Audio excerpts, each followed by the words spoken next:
PBS is sponsored by you, the viewers, for you, the viewers. Tomorrow's news today.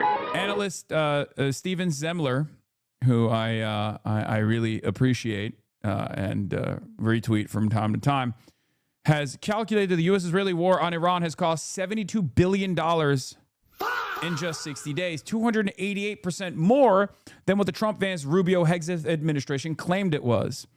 Okay? And even that, I predict, is a conservative estimate. Okay? What is this? Franklin, the Nashville suburb, is now in the same district as rural Lake County, 200 miles away, and downtown Memphis, just as the founders intended. Here's the proposed map for the Tennessee redistricting as just sent out from the Republican Senate press office. Hashtag Tennessee LEG. Are you complaining about how much does it cost? That's anti-Semitic. Sorry. I meant this is good. It should be more expensive, I think. I feel a sense of duty, a sense of responsibility, a sense of great honor. I close my eyes and think about how cool it is that we're finally punishing the only country, the only sovereign country in the region that has created some standard of defense against the greater Israeli project. I don't want anyone to misunderstand me. I think we should give trillions to Israel, okay? We should give Israel more money, okay? We should give Israel more money. Israel Chai. I love Israel. I think it deserves more money. And I would never, ever in a million years come across as so anti-Semitic as to say maybe we shouldn't have wasted $72 billion on this bullshit rather than chart a path of diplomacy and peace with this sovereign country, the country of Iran, and then maybe use the $72 billion on American citizens that are suffering right now, build rural hospitals, fund the education initiatives in the country. I would never say such an anti-Semitic thing. I would never, ever in a million years say something like that. That would be devastating, obviously. I would never want that, really. I don't think we deserve it. I think Americans don't deserve these things. I think Israel deserves it. We should keep waging Israel's wars for them and send American sons and daughters over there to make sure that no one can push back against Israel's greater Israeli project. I'm glad that we got that out of the way. Let's go. White House gives mixed messages on Iran war as Trump says, Strait of Hormuz operation is paused. On the war with Iran. President Trump has paused a U.S. operation in the Strait of Hormuz just 2 days after it began, despite claims it was working. He says it is to let, quote, peace process play out. Gas in Tel Aviv is cheaper than in America. Israel has free healthcare and education. Yes, they deserve it. You don't. Hello? Yes. They also don't have any issues with abortion rights either.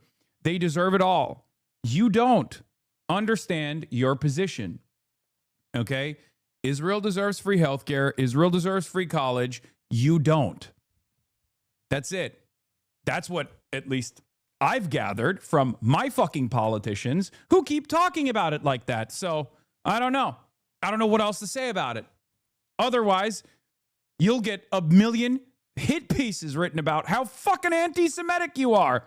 Okay? Congress has decided for us. Israel gets to have all of its defensive and offensive initiatives covered by the American taxpayer footing the fucking bill. You don't get to have health care, though. Okay? You don't get to have health care. They do. Anyway.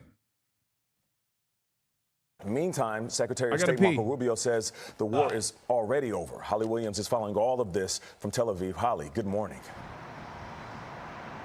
Good morning, Nate. If you are confused by what the U.S. is doing here in the Middle East, well, then so sometimes are we. Yesterday, the Secretary of Defense celebrated the success of Project Freedom, with a total of 2 American-flagged commercial vessels passing safely through the Strait of Hormuz, protected by the U.S. military. But then just hours later, the president said the operation was paused to try to reach a complete and final agreement with Iran. Meanwhile, more than 1,500 ships remain stranded by a waterway that used to carry around 20% of the world's oil. And Iran insists that it is still in control of the Strait. The US says the Iranian military tried to disrupt Project Freedom, including with cruise missiles. But the president and other officials maintained yesterday that the ceasefire with Iran was still in place. And to add to the mixed messages, while President Trump has said that fighting with Iran could resume, yesterday the Secretary of State seemed to contradict him, saying that Operation Epic Fury, the offensive stage of the war, is now over. Nate. Holly Williams in Israel, thank you. New reporting this morning about a potential peace deal with Iran. Axios is reporting that the White House believes it is getting close to an agreement on a one-page memorandum of understanding to end the war and set a framework for more detailed nuclear negotiations. That's according to 2 U.S. officials and 2 other sources briefed on the issue. It comes after President Trump announced a pause on Project Freedom, his plan to guide stranded vessels through the Strait of Hormuz. The energy markets reacting positively to the prospect of a deal, with oil prices falling more than 10% at one point this morning. Let's bring in MS Now contributor Inzamam Rashid in Dubai, former Undersecretary of the Army, Admiral James McPherson, and Joel Rubin, former Deputy Assistant Secretary of State and the author of the new book, Saving Democratic Foreign Policy. Inzamam. Do you think we would have at least more accessible or affordable healthcare if we didn't fund Israel's? I mean, we're not directly funding Israel's healthcare. We're just funding Israel's defense and Israel's offense, and therefore they have a lot more room to spend money on their own healthcare. That's number one. Number two, if we didn't actually spend it, if we didn't actually spend this money on Israel, right, we would spend it elsewhere. We'd spend it on some other defense initiative. It's capitalism. The reason why you don't have healthcare is not because the money is going to Israel. I'm just using that to expand on the contradictions.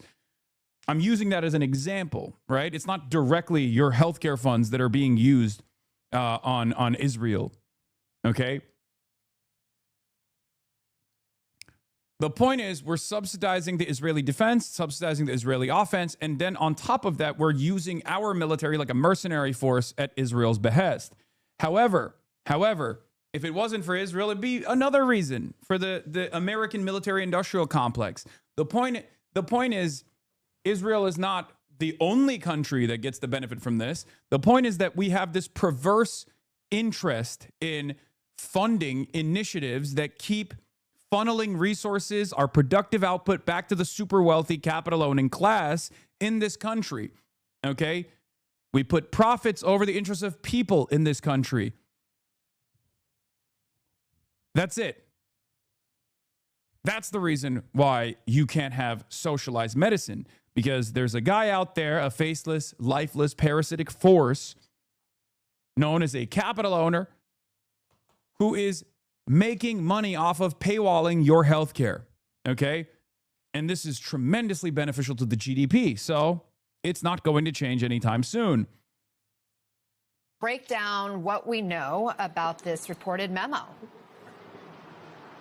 Well, Anna, let's be clear. This is an initial kind of proposal that's come from the US, worked up with mediators Pakistan, and is being handed over to Iran. Now, I've not seen specifically what's inside this memo, but there is some reporting from Axios. But firstly, the Pakistanis have been telling me today, sources within Pakistan who are linked with the mediation, that the prospect of a proposal to end the war is very likely in the coming days. So a sign of positivity. Now, what's inside this specific deal? Well, Axios are saying that there will be a declaration to end the war in the region.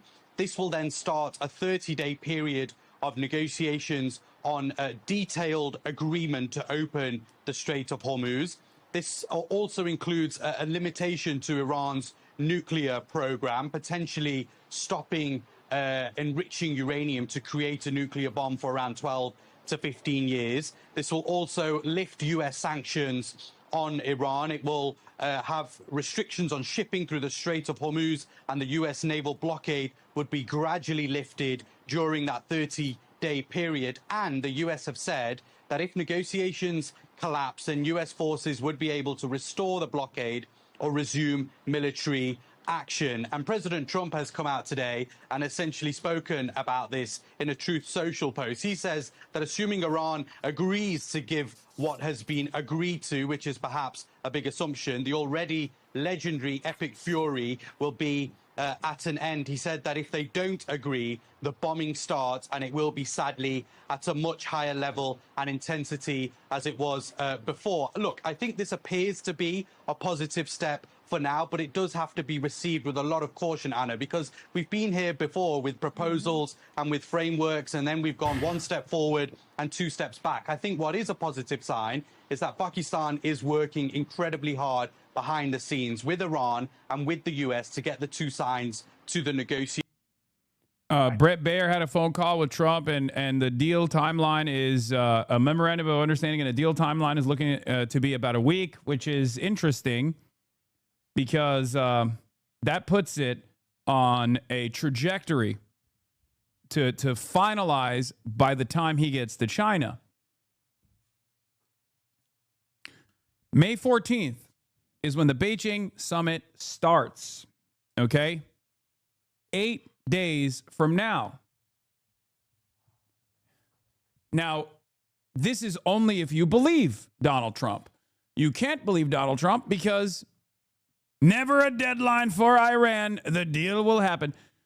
You can't really trust Donald Trump because he's not a reliable narrator of events. He is the worst possible person to listen to understand exactly where things are going.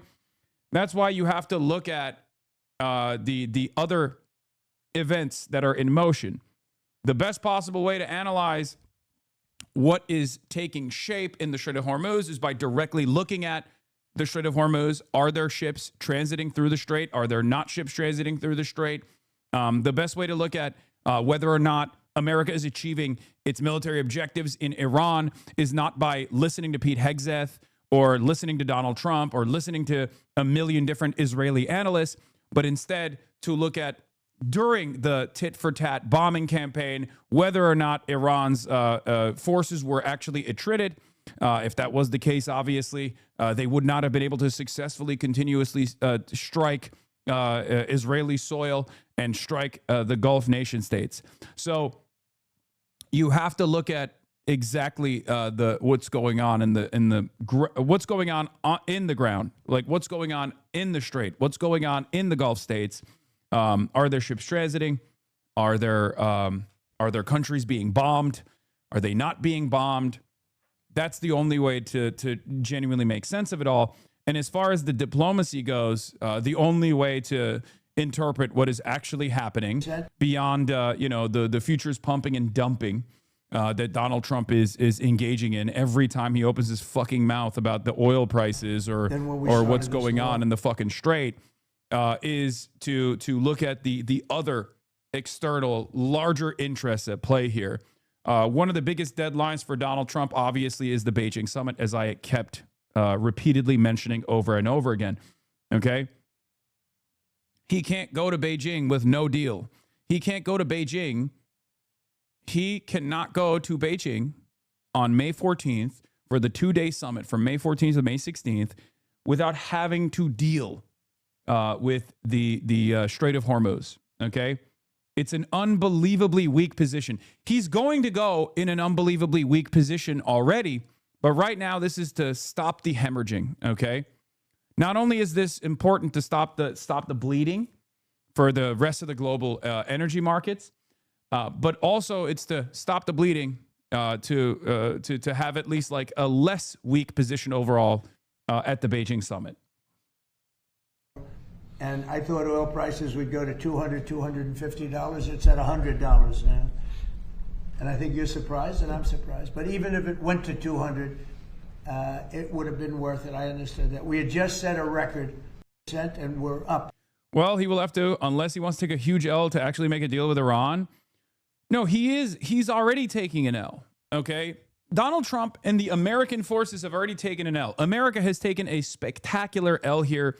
Whether or not Donald Trump cuts a deal today, tomorrow, or 2 weeks ago, okay? As a matter of fact, we've already lost, okay? We have already lost. The point now is to pull out as fast as possible so that you stop the bleeding. But the issue is there's impediments. There's hurdles in front of making the smart, adult, responsible decision here.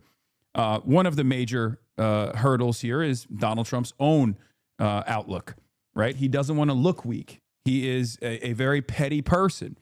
He doesn't want to look like he lost. This is a huge deal for him. The other unfortunate reality is Israel. Israel doesn't want any sort of ceasefire to take shape here, and therefore will do everything in its power to stop it from happening. One of the buttons that Israel can push to make sure that this ceasefire is not real or valid is, of course, the continuous bombing of Lebanon, right?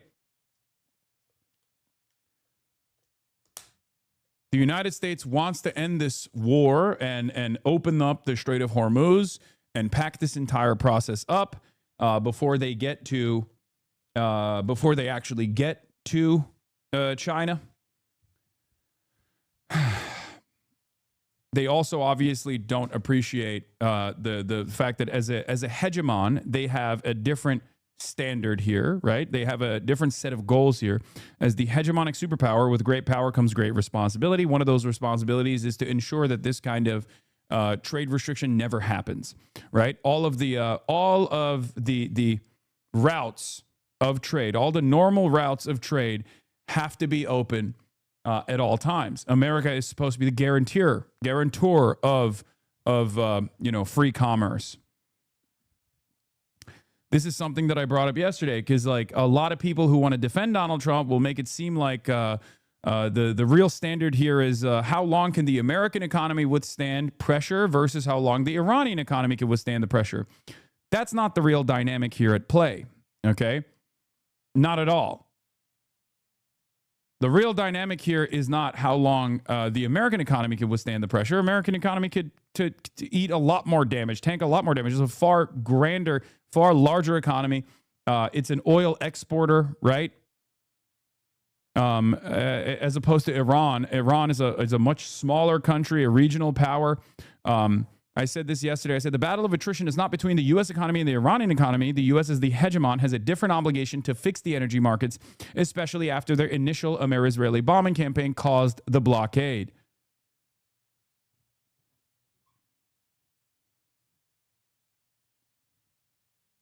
Your crash out will be legendary after Israel attacks Turkey next. It's cool.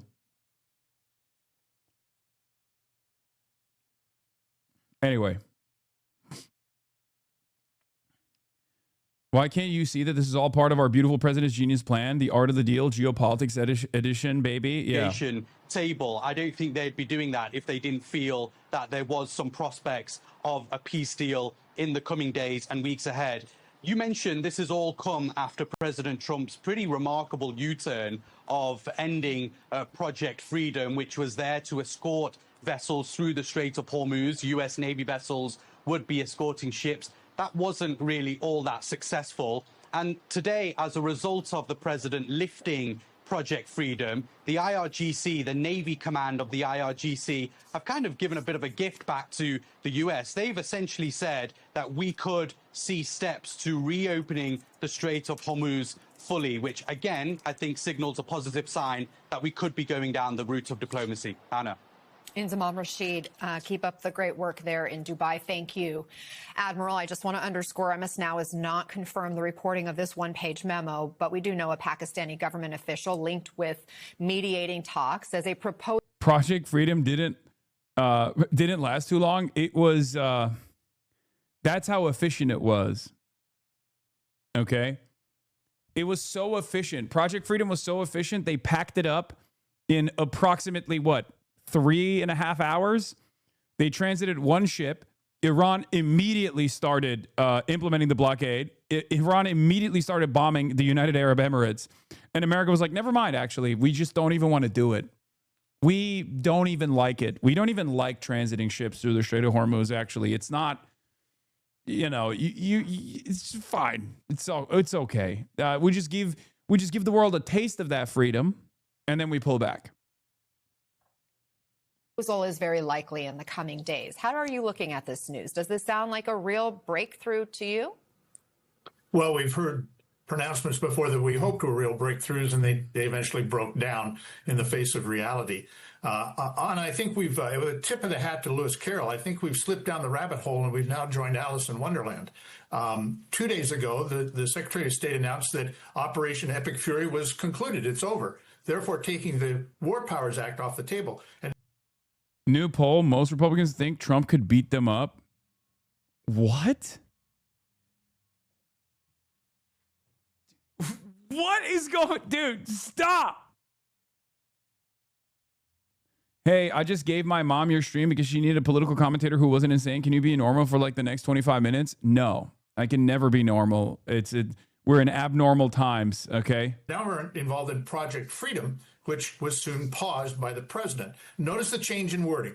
We went from an Operation Epic Fury to a Project Freedom.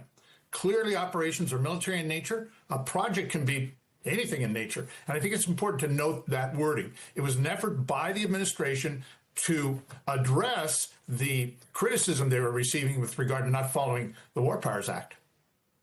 Joel, what has been reportedly proposed here is a one-page memo of understanding compared to the JCPOA Iran deal under President Obama, which was 159 pages long. What does that tell you about the potential agreement if it's just one page? Yeah, Anna, clearly we're in the schizophrenic phase right now of our Iran policy where every day brings a new twist and turn. And you know, if we're to believe that now we have some type of framework, some type of limited agreement that the sides are focusing on, that in many ways does mirror the process for the JCPOA. Before the JCPOA, there was a JPOA. There was a smaller short-term agreement that set up the framework, created the terms of negotiations, so be it, for the parties to engage on, and ultimately leading to the comprehensive deal. It took months. And this goes to what the Admiral is saying as well, which is, you know, frankly, if you're going to engage in these negotiations and cease hostilities, you're going to have to find some way to ensure that the pressure is maintained to have successful negotiations. That's what we did. That's what was done by President Obama. Sanctions were not lifted until a full agreement was reached. And so the big question is not just about what is in that one pager, but also what is the way to enforce that a negotiation process will take root and that it will lead to a sustained solution, and that we won't be stuck in the schizophrenia where every day seems to bring a new twist, a new turn, and new uncertainty about the end state of this war. I want to play what Secretary of State Marco Rubio said yesterday about the U.S. goal. As President Trump has said, and the facts clearly bear out, the United States of America holds all the cards. There is no scenario here in which if they decide to join a ladder of escalation, they wind No more suits? Why? I like it. up getting the last say. But our preference is for these straits to be opened to the way they're supposed to be opened, back to the way it was. Anyone can use it, no mines in the water, nobody paying tolls. That's what we have to get back to, and that's the goal here. Well, try. Trump was asked a question about Iran refusing to submit. Let's see what he had to say. Wait, this will work. You're facing an opponent right now in Iran that has refused to submit. You seem optimistic now that you may be closer to a deal. What's different about this moment now than in other moments where a deal has seemed close? Well, why do you say they refuse to submit? You don't know that. You don't know what's going on. You don't know that. They're submitting super hard. You don't know that. On U.S. ships a few days ago. Yeah, no, a few days ago is a long time ago. You know, in the world of war, a few days ago. No, they want to make a deal badly, and we'll see if we get there. Yeah. They were just firing U.S. ships. Yeah, and a few days ago was a long time ago, you know, in the world of war, a few days ago. The world of war. It's awesome. We do deserve Donald Trump as a president. Like as Americans, I do think sometimes that we kind of designed the world in a way where, you know, Trump is the perfect curse to exist under. I mean, seriously. He is so fucking stupid, man. He is not even remotely intelligent, curious. We really are a country that's just like, oh, that's worse than your 9/11 deserved comment. I mean, I live here. Okay. I fight back against this every day, but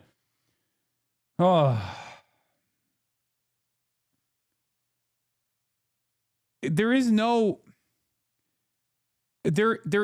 other president than Trump in this current system that we exist under. There is just he is the logical conclusion. He is the logical conclusion of a country that has deliberately undermined funding education, a country that has refused to take a cold, hard look at our endless and senseless militarism overseas. Like, what's the expectation here? That we're going to have a fucking brilliant orator who is actually peaceful and not an unbelievable, unvarnished racist?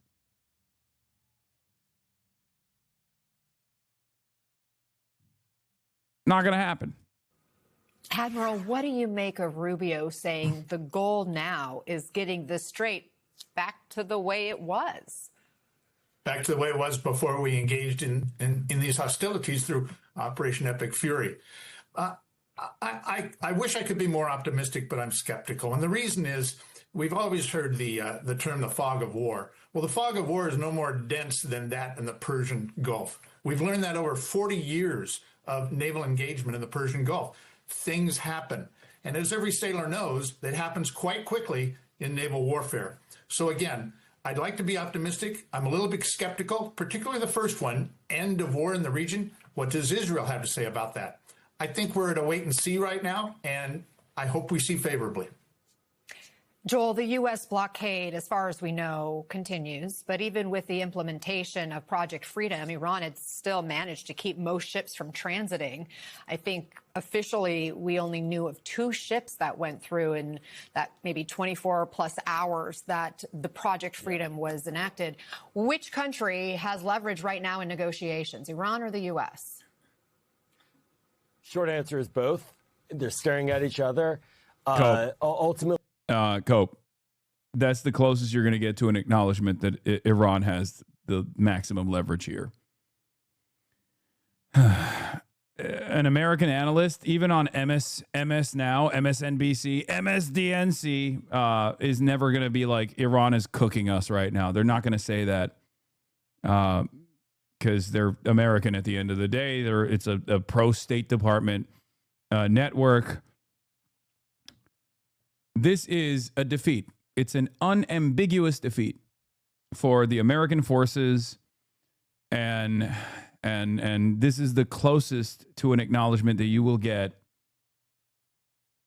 from an American network. The structure of a deal is going to be one where both sides pull back from their hard positions, and we're looking at essentially a deal of opening the Strait of Hormuz for some type of constraint on Iran's nuclear program, its nuclear enrichment, maybe even extracting the highly enriched uranium that's sitting underground inside of Iran. But, you know, both of these sides, us and Iran, are hurting each other right now. Iran is suffering deeply because of our blockade, hundreds of millions of dollars in lost revenue daily.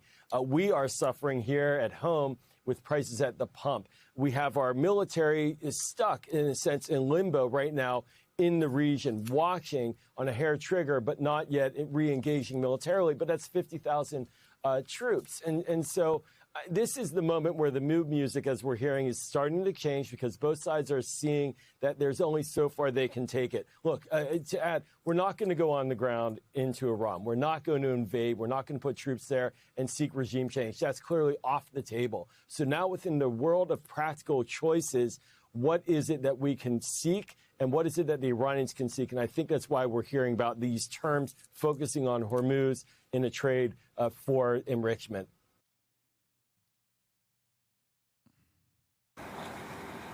Around 2,000 vessels, 23,000 civilians stranded in the Gulf since February. unwitting hostages caught in the crosshairs of America's war with Iran. They're sitting ducks. They're isolated. They're starving. They're vulnerable. Secretary of State Marco Rubio said these men and women had been left for dead. And so President Trump, as he always does, stepped up and answered the calls for their help. They told us that answer was Project Freedom. As a direct gift from the United States to the world, we have established a powerful red, white, and blue dome over the Strait. A dome that had come down by the end of the same day. Last night, Donald Trump on Truth Social suddenly said that progress towards a complete and final agreement with representatives of Iran meant Project Freedom will be paused. Today, he said a deal would allow the Strait to be open to all, including Iran, but no deal would mean the bombing starts, and it will be, sadly, at a much higher level and intensity than it was before. So what deal could end US military activity? According to Axios, the Americans hope a one-page memorandum of understanding could start a 30-day negotiation period. 14 points are said to include a moratorium on nuclear enrichment, the release of billions in frozen Iranian funds, and the gradual reopening of the Strait of Hormuz. But Iran said it had yet to respond. The flurry of activity comes ahead of Trump's visit to China next week with the Iranian foreign minister. I don't understand. Why does the world not call out the lies of the Trump administration and go all in with China? Everyone is terrified of China. They consider a world governed by China as the major superpower to be a scary, uncertain, uncharted territory. They don't know what it looks like. China is run by a single party, Communist Party, and China does have a tremendous amount of control over the flows of capital. It completely directs its own flows of capital. So their system is very different in many respects to the Western world system that has been designed to benefit capital owners. Okay, so that is the most terrifying prospect for capital owners that have dominated the world for the longest time. So that uncertainty, regardless of the fact that China says they're not invested in any way, shape, or form in changing the countries that they deal with and forcing upon a communist rulership or central planning over the countries that they invest in, there are plenty of capital owners who are terrified of the Chinese menace. Capital is afraid. Capital is also very collaborative with China as well. I mean, without China, they would not have had record high profits as they took advantage of cheap labor in China for many decades.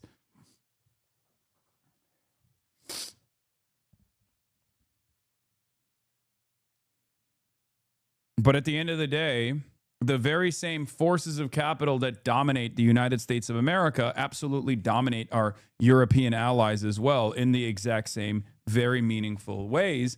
And therefore, from their perspective, it's good if you just use the Chinese labor force for cheap or even now precise manufacturing needs. However,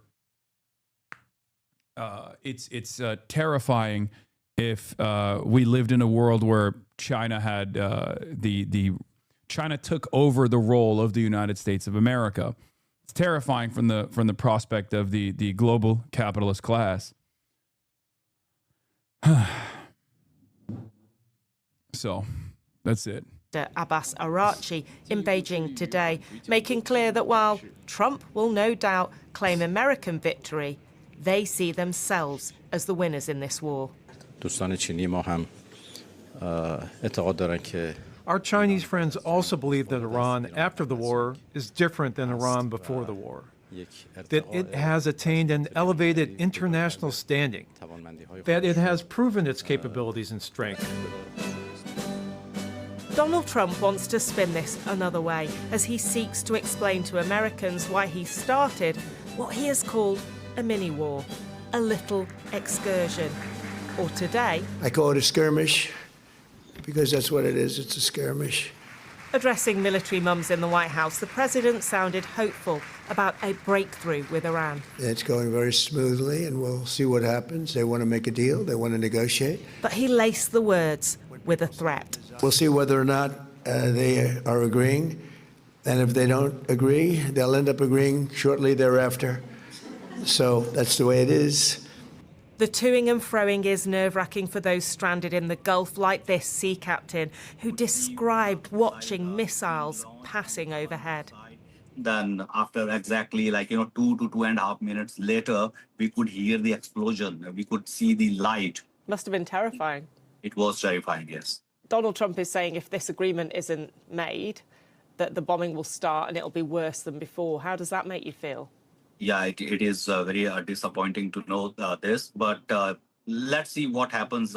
He keeps saying so many things, but doesn't happen every time. We are helpless here. We can't do much, and we just try to keep ourselves safe. We seafarers have become the collateral victims here.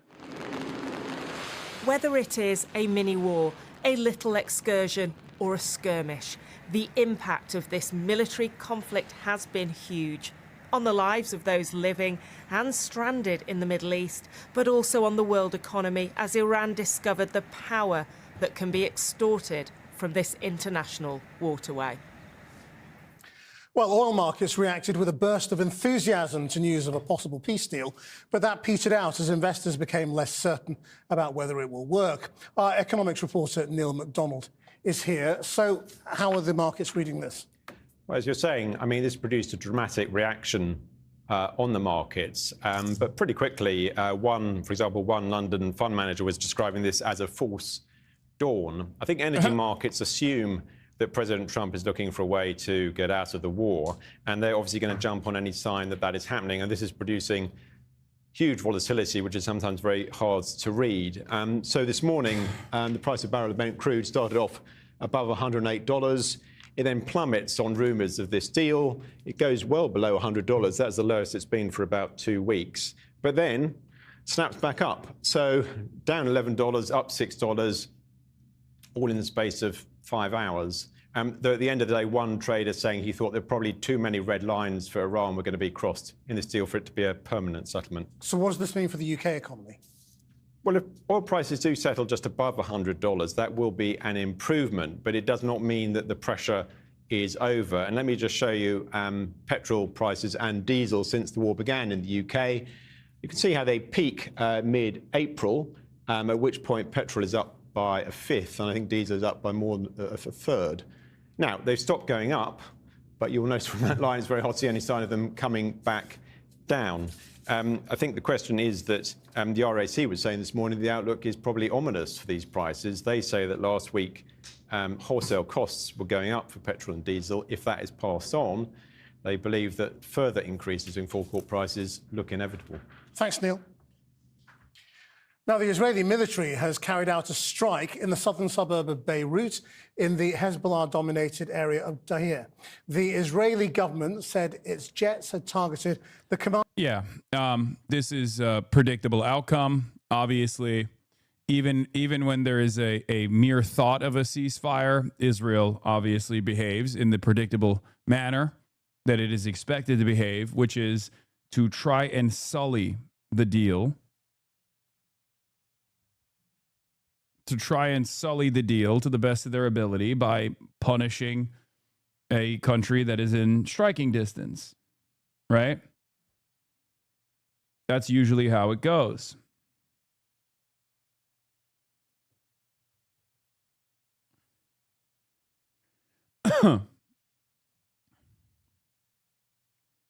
So it's day 68 of the Iran war. Jesus Christ, it's been 68 days. Oh, my God. Oh, my God. Victory after victory after victory, man. Fantastic.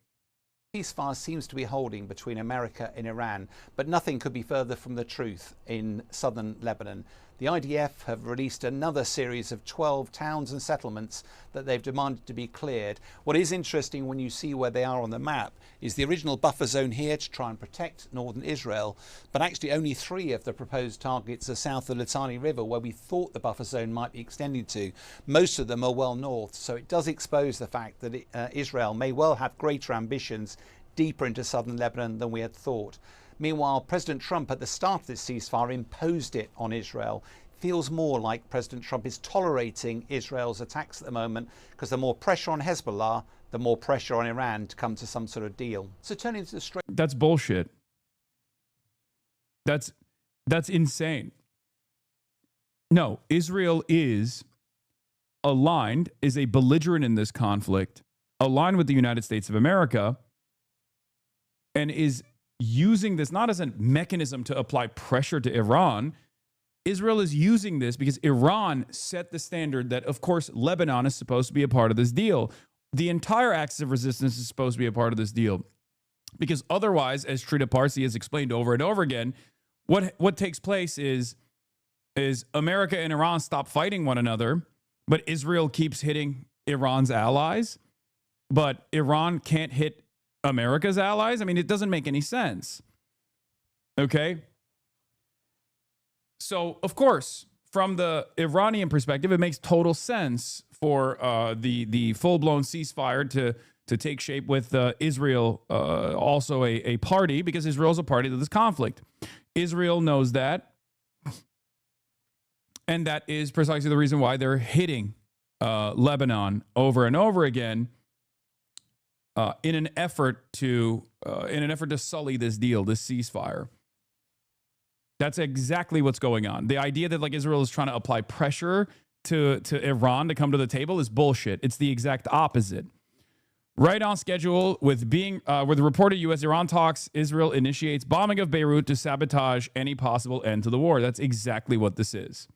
Okay? It is pure sabotage. Strait of Hormuz. Project Freedom was originally designed as a humanitarian effort to ease the burden of those 20,000 seafarers that have been stranded in the Persian Gulf. But it very quickly became apparent that the actual objective was America to challenge Iran's control of the Strait of Hormuz. In fact, Central Command were very clear that there were fresh assets available for this, including 15,000 soldiers, over 100 fighter aircraft, destroyers and aircraft carriers. Indeed, Pete Hegseth even said there will be a red, white and blue dome over the Strait of Hormuz 24/7, providing that security. But the reality on the ground was that Iran fairly immediately actually struck two merchant vessels, one of which ended up with some casualties and some damage to the ship itself. Almost immediately, President Trump put a pause on that operation, but he also claimed that he paused it because of the progress of talks. The challenge with that claim, of course, is that dozens of times President Trump has claimed that talks are progressing, when actually it feels like that's more to placate the markets than reflecting how the talks are actually going. So where are we with these talks? What is clear is that America and Iran are not talking directly to each other, but Pakistan is acting as a great intermediary. We understand that Iran has put a proposal to America. America's considered it and handed its counter-proposal back to Iran, but we're not sure where we are yet. What is clear at the moment is that their nuclear situation will be at the front and center of any negotiation. President Trump has been very clear that Iran cannot be allowed to have a nuclear weapon. We understand the clause that's in the current round of negotiation is about a moratorium on uranium enrichment by the Iranians. The word moratorium sounds grand, but it actually means a delay or pause, a temporary, and therefore it's actually kicking the can down the road. We also understand that a sweetener for Iran agreeing to this term will be a lifting of sanctions and potentially also an unfreezing of up to $100 billion worth of assets. But I think the real challenge here is that we understand it's simply a one-pager document. The last time these negotiations happened, it took 20 months, big teams of people, lots of detail. So one pager will not cover that at all. It almost certainly will be a memorandum of understanding, some sort of framework for talks, which will not have any detail in it. It will allow both sides to declare victory. $100 billion to go back to status quo? No, it's worse than that. Okay? It's worse than that. $100 billion lit on fire to go back to a worse deal from the American perspective than the JCPOA, a worse deal than from the Israeli perspective than the JCPOA, a deal that is infinitely more beneficial to Iran, which, once again, I don't even have an issue with that.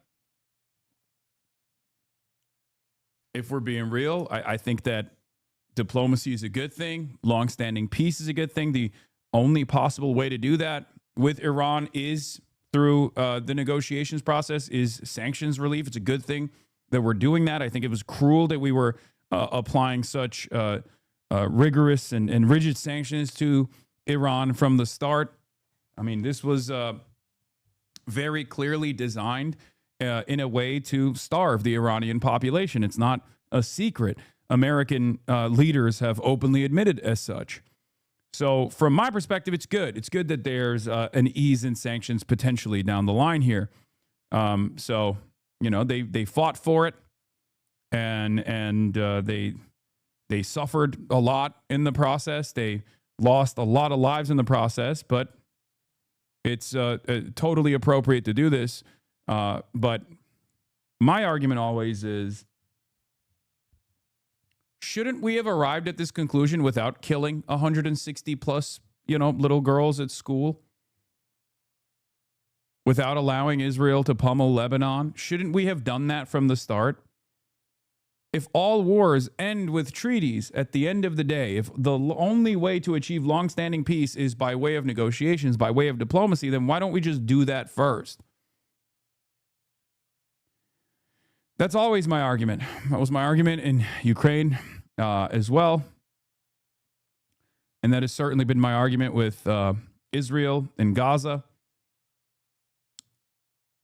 Okay? And that is apparently Ted Turner's argument as well. Ted Turner, RIP, on the Iranian nuclear program from 2006. Often contrarian, Turner called it a joke that Bush demanded that Iran abandon any ambitions for nuclear weapons while at the same time hoping to ban all such bombs. They're a sovereign state, Turner said of Iran. We have 28,000. Why can't they have 10? We don't say anything about Israel. They've got 100 of them approximately, or India, or Pakistan, or Russia. And really, nobody should have them. Do you guys understand a little bit more why I'm sympathetic to Ted Turner?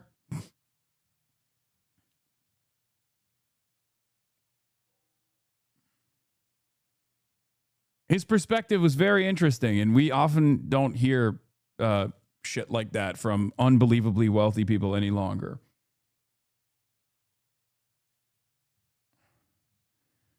What is this? Gentleman and scholar Sebastian Gorka was asked today if Trump's war in Iran might create new terror threats. Dr. Gorka responded, "You are testicularly challenged. If you don't support this war, that's a low-T approach." The point of using force is to take something you wouldn't have gotten through negotiation, though, isn't it? Yes. The problem is there is a geographic limitation. There's both the fact that Iran has been, for thousands of years, a fucking mountainous fortress. That has not changed, right? And two, the reality, the geographic reality that the Strait of Hormuz is 21 miles wide, with only 2 miles wide of an area that you can actually transit these massive fucking oil tankers through. So for that reality was the same 47 years ago. That reality is still the same 47 years after.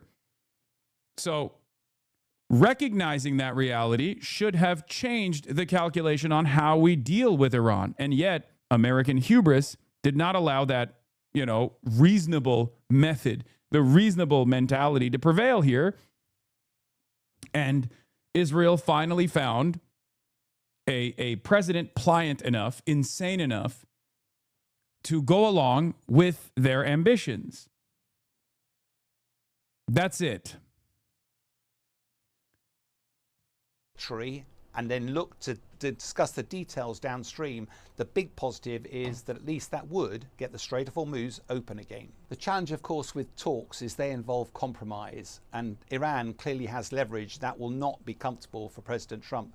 The trouble is his options are looking somewhat limited at the moment. One of them is to return to military action. There's no advantage in doing that on a big scale, but he might decide that if the negotiations fail, that he has to pummel Iran's nuclear capabilities even further. If they've been damaged, actually to destroy them in a sort of midnight hammer too. But that still won't open the Strait of Hormuz. Second option. Yeah. Iran doesn't, I still think Iran needs nukes for full-blown sovereignty. But in the absence of a nuclear arms, or even like a payload delivery mechanism that they also have to build on top of the nuclear arms,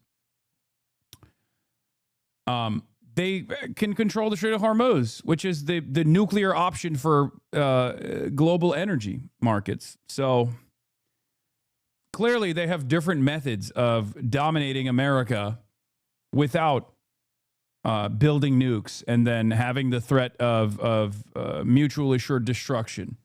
Is to continue negotiating. Feels like we're in a bit of a stalemate at the moment, with both sides waiting to see who blinks first.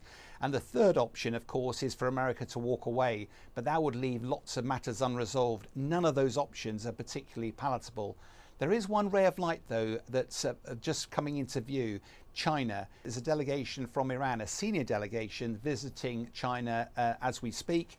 Why is that important? Well, China takes about 50% of its oil supplies from Iran. Iran exports about 90% of its oil output to China. So there's a vested interest for China in getting the situation resolved and the straits open again. Meanwhile, President Trump is very keen to do deals with China and also wants access to rare earth metals. Therefore, bizarrely, it might well be that actually there's an opportunity for China to broker a peace and bring pressure to bear on Iran to open the Strait of Hormuz. So where does that leave us? Well, despite America, President Trump's very aggressive America First policy, it's always worth maintaining diplomatic relations with not only your friends, but also your enemies, because you never know when you might need help, even from potential adversaries.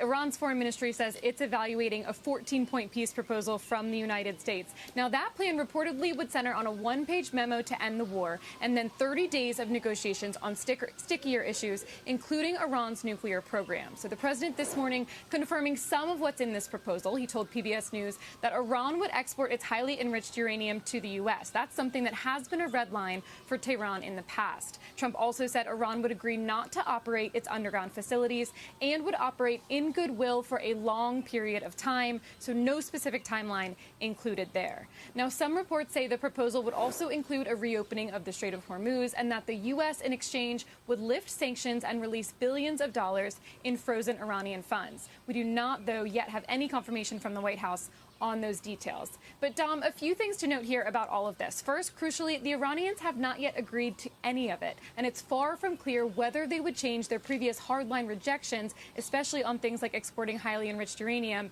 in order to make it happen. So that goes to one side of your original question about how much optimism to have. That said, it does seem, though, like the White House is warming to this idea of phased negotiations. That idea would reopen the strait and then leave the nuclear issues for later. The Trump administration had rejected that sort of approach in the past, as recently as just last week. But if they're up for it now, then, Dom, we could be that much closer to a deal.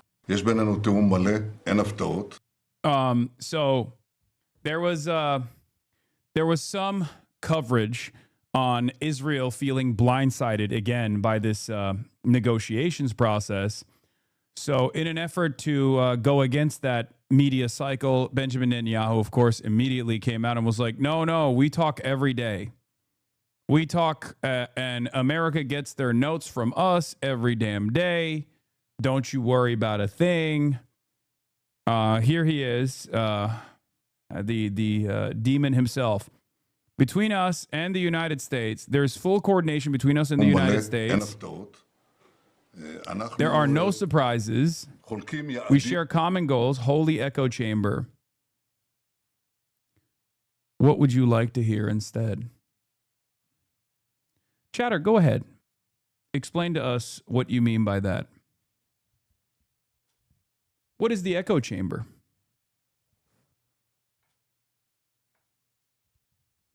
Would you like me to say that America is doing unbelievably well? Because when people come in here and say holy echo chamber, it kind of feels like what you are looking for is to hear the exact same thing that the president is saying currently. You are the one who's demanding an echo chamber. Chat is the echo chamber. No one here has an original thought. Yes, you're a real free thinker. Go ahead, give us some of your free thinking thoughts. Let's hear it. Would love to hear from this free thinker for once. Okay. Real original thoughts, please. Go ahead. One of the most unoriginal things that you could possibly do is come into the chat and not even address the political discourse that's taking place and instead immediately go, oh, this chat is a real echo chamber. Perhaps it's because you have no free will and no free thoughts of your own that you immediately choose to go, "Pah, I'm above this." Go ahead, elaborate, give us something, anything about what your opinions are about the events that are unfolding in the Strait of Hormuz. I would love to hear from you, and I'm sure that you could cut through the noise and maybe even convince a lot of these chatters, save them even. Believe in yourself. I believe in you. Give me something. משותפים, והיעד החשוב ביותר הוא הצעת החומר המועשר מאיראן, כל החומר המועשר, ופירוק יכולות ההעשרה באיראן. הנשיא טראמפ מאמין שהוא יכול להשיג את זה בדרך זו או בדרך אחרת. אנחנו אבל ערוכים לכל תרחיש. Yeah, they also say that they're prepared for all scenarios because there was some reporting that claimed that Israel thought that the war efforts were going to escalate and the military campaign was going to restart, and that they were frustrated that it didn't. He left, fake demon. It's always so funny when guys like this come in here and act as though they have some kind of independent thinking capabilities, and as soon as I put like the spotlight on them, they just scatter like a bunch of fucking scared cockroaches. Anyway, I've given to the Army and our security services. We're ready for any and all options. That's what they're claiming. All right, so that's what we got for the time being as far as the situation monitor. We'll be monitoring the situation once more with Evan Hill in a little bit, in an hour, where I will be talking to Evan Hill of Washington Post. He's the professional situation monitor. They just came out with their very comprehensive report on the extensive damage that the Iranian military has delivered to American assets in the region. Evan Hill is a journalist at Washington Post. We'll get to that later. Okay. You get paid, so you are a professional too. I am a professional situation monitor. You are right. I get paid because you, the people, pay me to deliver to you news for the people, by the people, for the people. Piker Broadcasting Service, the People's Broadcasting Service. For you, the people, by you, the people. Thank you. Just Ignore Meme. Thank you for the 5-tier 1 gifted subs. Michael Fusco Art. Thank you for the 10 community gifted subs. Support independent media. Closed Presidents. Thank you for the 20 gifted subs. I don't see any way that Iran agrees to a deal right now. I don't even think they have a reason to go to the negotiation table right now, as the U.S. has showed that they can't be trusted even with the perfidy aside. Trump doesn't hold his end of the deal with allies. What reason would Iran have to believe that the U.S. would hold up their end of the bargain with an adversary? China, Russia, and a multilateral commitment, because this deal will only take shape if Iran feels like they have actually established necessary military deterrence. Okay? And as it stands currently, they might be feeling that way. Okay? There will be guarantors of this long-standing peace and long-standing ceasefire treaty. There will be, European partners involved in this. There will be Chinese and Russian partners involved in this. And that's the only way that I think they'll be comfortable that's the only way I feel like they'll be comfortable with the deal. Jeremy Scahill says there's intense diplomacy, exchange of amendments on a potential memorandum of understanding between Iran and the U.S. The entire process is a damning indictment of the fact that this is a war of choice by the U.S. A deal could have been reached in February or much earlier. Trump will try to manufacture a claim of victory for putting out parts of a raging fire he started. But the fact is, Iran inflicted a level of damage and displayed a resolve that stunned Trump's administration, and they have flailed to find a way out. Despite the assassination of its senior leadership, Iran engaged in organized, sustained retaliatory strikes, and its government remained intact and in power. The promised uprisings or regime collapse never materialized. Iran used asymmetric tactics to create a severe crisis in the Strait of Hormuz that the U.S. could not defeat, culminating with the failed Project Freedom farce. Aqua's right about you. I don't think you should ever admit that you agree with DJ Academics on anything.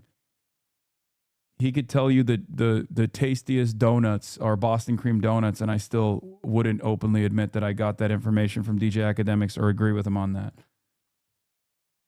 And let me tell you, that's an area that he has a lot of experience in.